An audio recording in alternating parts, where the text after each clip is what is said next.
Hello and welcome to another online class with Shiro Kashi Aikido. Today we'll be looking at the Jo Suburi from number 11 to 13, the Katate no Bu. There are three Katate or one-handed Jo Suburi, beginning with Katate Gedan Gaeshi. From Ski Kumi, we draw the Jo back into a low Gedan position before making an uppercut strike and catching the Jo to the side of the head.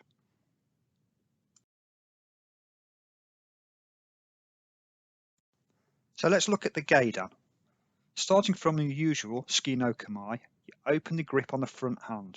Slide the Jo back to your hands right at the end and release the grip in your other hand. As you slide off into a Gedan position, your hands come together. So release the grip and slide the Jo back, and you move slightly offline as well. So it becomes one, there is a drawback, and the Jo goes out to the side at an angle. To make the strike, we keep the hands in contact with the Jo, raise it in an uppercut movement as we step forward.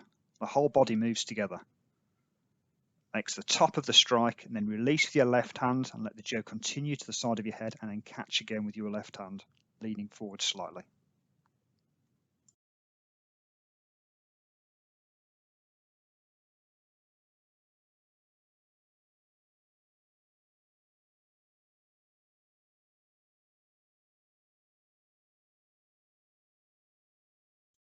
If we change the angle, you can see the Gedan and the strike.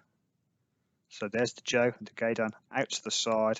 The strike comes up high to head height. So you must control the Jo and make an uppercut strike. It's not a strike, a flat strike across in front of your face. It comes up and underneath the jaw. And you can see the catch position there. My front hand is about 2 or 3 centimeters away from my temple. So if we watch the Suburi again all the way through, we get a nice smooth strike, lots of extension in both arms.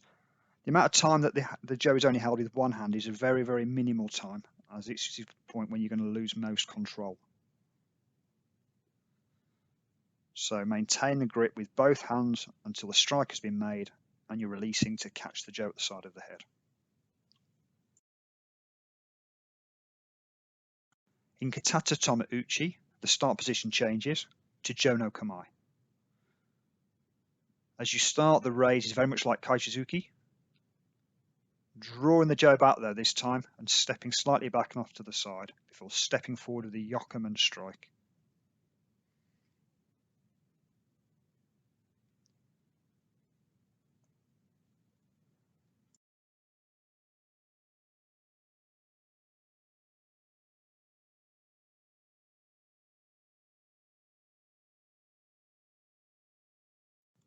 If we watch the move slowly, we can see the right hand reaches forward, keeping the shoulder back, turning the hand over, keeping the elbow low, drawing the Jo through your front hand as you step offline.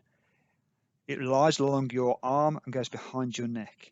To start the strike, turn your body, release the Jo like a catapult effect in Yokoman as you step forward and reach into the strike. Let it continue around to the side, extend out and catch with your left hand.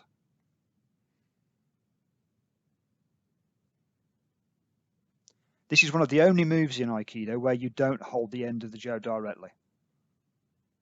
You are allowed to have a small amount sticking out the end there. If we change the angle again, we can get a closer look at the first blocking move. So you'll see as the Jo is drawn back, it lies behind my neck.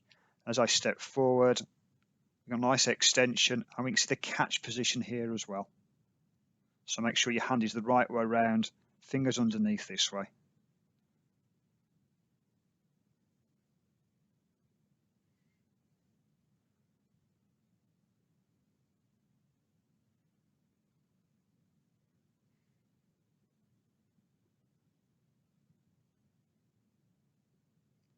So the hand just waits there to catch the Jo.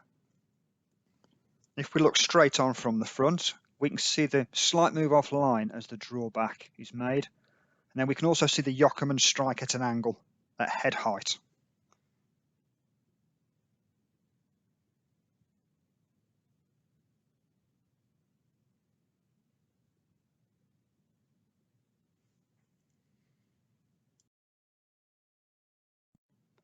It's good practice to make these moves as slowly as you can, controlling the extension in the strike. Only then, when you know that your jo and your body are in time, should you start to increase the speed.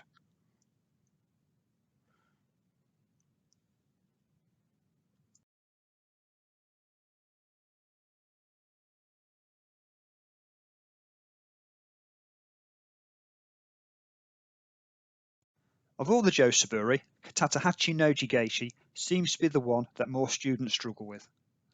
The start posture is like Jo Kumi, but you hold the Jo out in your right hand next to your right foot. Let's change the angle so you can see the gap between the foot and the Jo.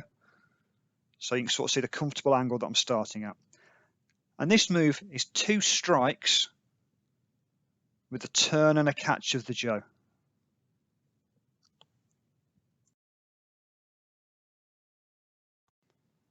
As with Katate Toma Uchi, it's good to practice this move slowly, getting used to the extension that you need to use in that front arm.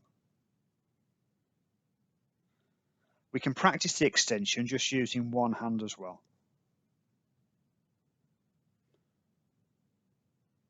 This gives you an idea of the angle and the amount of extension that you'll need to maintain while holding the Jo.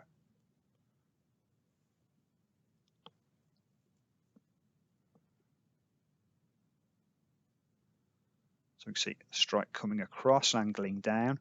As we turn the Jo over for the return strike, again stepping in, stepping back, and we finish in the Hachi, which allows you to catch the Jo vertically. And with the Jo, you can see the strike angles. You can also see my right foot coming forwards as I make the first strike, and then my left foot going back to catch the Jo, and then I reverse, stepping forward with my left foot and stepping back with my right foot. So the strikes and the footwork move together, and this is what will help you with your power. So from this close angle, we can see the strike angles nicely taking out 2 parties in front of you. So work on these moves slowly, and then you can start to build your body timing and the Jo movement together to get a nice, smooth flowing Katate Hachi Noji Gaeshi.